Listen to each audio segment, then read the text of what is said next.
Tiene la palabra el ex consejero Guido César Aguila Grados para ejercer su derecho de defensa hasta por 53 minutos, tiempo que podrá compartir con su abogado defensor.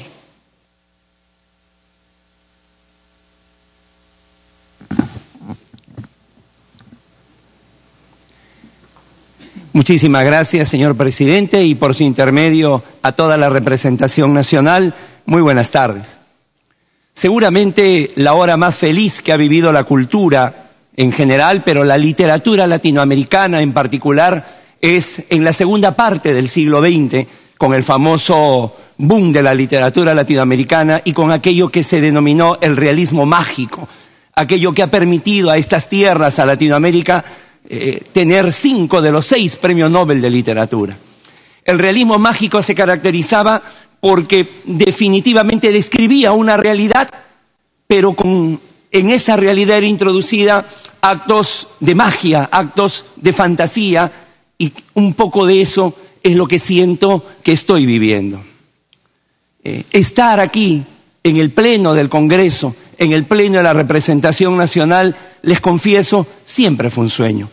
Para alguien que enseña durante 2 décadas Derecho Constitucional, para alguien que ha ejercido la presidencia del Consejo Nacional de la Magistratura, seguramente este escenario nos lo imaginamos, pero en otras circunstancias.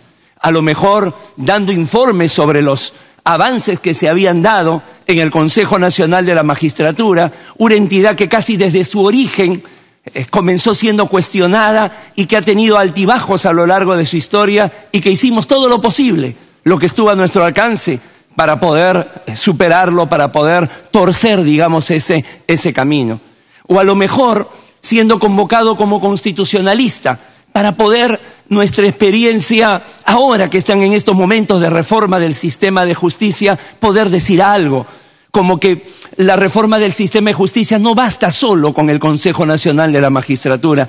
El CNM era solamente un rodaje de todo un engranaje de justicia. Habría que comenzar, por ejemplo, con la Academia de la Magistratura. No puede ser que el lugar donde se formen los fiscales pertenezca al Poder Judicial cuando son partes distintas dentro de un proceso. Sin embargo, las circunstancias han determinado que llegue a este momento soñado, es decir, estar en el pleno del Congreso Nacional de la República para hacer mi defensa sobre lo que tantas veces habíamos enseñado, sobre una acusación constitucional en la cual se ve no solamente el antejuicio, sino el juicio político. Con respecto al antejuicio, estamos acá porque en la comisión permanente se aprobó solamente el delito de patrocinio ilegal, y que hoy, mediante una cuestión previa, se ha añadido el de crimen organizado. Y en el tema del juicio político, se me pide la inhabilitación por 10 años de cualquier función pública a raíz, supuestamente, de los vínculos que tenía o de la actividad que tenía Egacal y que tenía un vaso comunicante por mi pertenencia al Consejo Nacional de la Magistratura. Comencemos, señor presidente, por su intermedio, con el tema del antejuicio. Cuando se comenta acerca de este antejuicio, muchas veces nos dicen, no, el Congreso es subjetivo, depende del número de manos que se levanten, no importa lo jurídico, y eso no es cierto. Cuando Montesquieu determina la división de poderes en poder ejecutivo, legislativo y judicial, ya hace 200 años, la separación entre cada uno de los poderes del Estado era tan gruesa como estas paredes. Hoy, 2 siglos después, la separación de ejecutivo, legislativo y judicial ya no es tal. Las paredes más bien son porosas y existen vasos comunicantes. Y manteniendo cada uno de los poderes del Estado, manteniendo su función principal, se podría decir que realizan las 3 funciones: la labor legislativa, la labor administrativa y la labor jurisdiccional. Así, el Poder Ejecutivo no solamente administra, el Poder Ejecutivo también legisla. Fíjense la cantidad de decretos legislativos y decretos de urgencia que se han aprobado. Pero también establece una suerte de administración de justicia, entre comillas. Hablamos de la justicia administrativa, hablamos del Tribunal Fiscal, del Tribunal Registral. Lo mismo pasa con el Poder Judicial, que no solamente juzga, sino también legisla. Vamos a ver los precedentes que tienen una vinculación erga omnes cuando determinan una sentencia en la Suprema con alcances generales. y también administra, que es lo que hace el presidente del Poder Judicial o cualquier presidente de corte en el interior del país y en Lima. Y lo mismo pasa con este poder legislativo. Es el poder legiferante por naturaleza, pero también administra toda la masa de colaboradores que existen aquí, pero que además también juzga. Y eso es lo que hemos venido a hacer nuestra defensa. También juzga a través del antejuicio y también en el juicio político. Y esto de acá no se sustrae a lo que viene a ser la más importante de todas las garantías. Habiéndose expulsado la pena de muerte dentro de la posibilidad en la realidad peruana, lo que más importa viene a ser la libertad. Y al tener la libertad, esa importancia superlativa, la garantía del debido proceso es lo que exigimos siempre.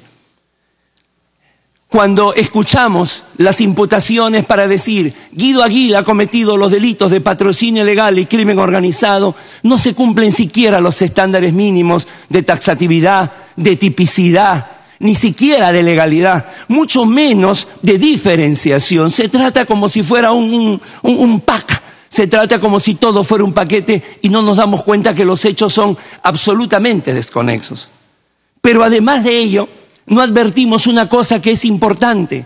Mientras por un lado se denuncia patrocinio ilegal, por otro lado se dice crimen organizado. Eso es imposible jurídicamente hablando, porque si se pide favores, si hay tipos de gestión, entonces no hay crimen organizado.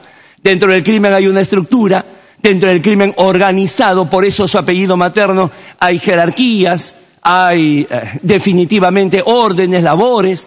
Y se nos quiere involucrar diciendo, muy bien, ustedes pertenecen al tercer círculo, a la tercera red de esa organización criminal. Hay una prueba que es fehaciente, que es contundente, que es una verdad de cemento para poder destruir cualquier posibilidad de que Guido Aguila pertenezca a alguna organización de crimen organizado. El ex juez superior del Callao, Walter Benigno Ríos Montalvo, que se encuentra detenido, se dice que era parte del engranaje de esta organización criminal y que estaba conectada con jueces supremos y con consejeros, entre ellos quien habla. Señores congresistas, a través del presidente, el señor Walter Ríos Montalvo postuló para juez supremo en el año 2017. Si hay un examen que concita que se apaguen todas las luces y se enciendan los reflectores y concentra la atención, es el nombramiento de jueces supremos, porque son los que tienen la última palabra.